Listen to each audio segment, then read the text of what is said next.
The wind whispered through the gnarled branches outside, creating an eerie symphony that set the stage for the horror that awaited me. It was a cold, moonless night when I found myself alone in an old mansion that bore the weight of untold secrets. I had heard tales of its haunted past, but curiosity had drawn me in, and now I was regretting every step that led me to this forsaken place. As I stepped into the foyer, the air turned thick with a palpable tension, and the creaking floorboards beneath my feet seemed to groan in agony. I fumbled for the flashlight in my pocket, the only source of comfort in the suffocating darkness. The feeble beam of light barely penetrated the vast emptiness that surrounded me. The mansion was frozen in time, its grandeur reduced to decaying wallpaper and peeling paint. The walls seemed to absorb the memories of the past, and as I ventured further, a chill ran down my spine. Shadows danced along the corridors, and the silence was broken only by the echoes of my own hesitant footsteps. I reached a grand staircase that spiraled upwards like a serpent ready to strike. The air grew colder as I climbed, and an oppressive heaviness settled on my chest. At the top, a long hallway stretched before me, lined with closed doors that seemed to beckon with whispered promises of the unknown. I chose a door at random, its rusty handle resisting my touch, before finally yielding with a reluctant groan. The room beyond was shrouded in darkness, and as my flashlight cut through the black, I saw the remnants of a life once lived.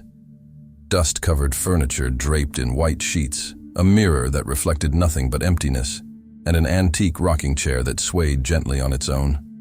A shiver ran down my spine as an unsettling presence enveloped me. The air seemed to thicken with the weight of unseen eyes watching my every move. I tried to dismiss it as my imagination, but a soft, distant whisper echoed in the silence. Words indiscernible, yet hauntingly familiar. I moved on to the next room, the walls seemingly closing in around me.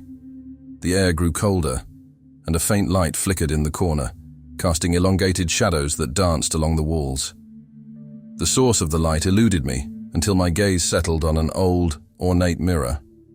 In its reflection, I saw a figure, its face obscured by shadows.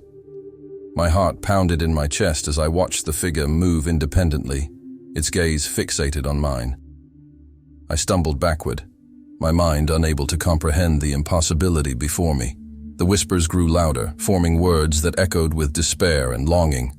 The figure beckoned, and against my better judgment, I followed. The hallway seemed to stretch endlessly as I pursued the elusive specter. The air grew colder, and the walls seemed to pulse with a malevolent energy. Doors creaked open and closed, their ghostly inhabitants revealing themselves only in fleeting glimpses. Each room told a tale of tragedy, of lives interrupted and souls left in torment.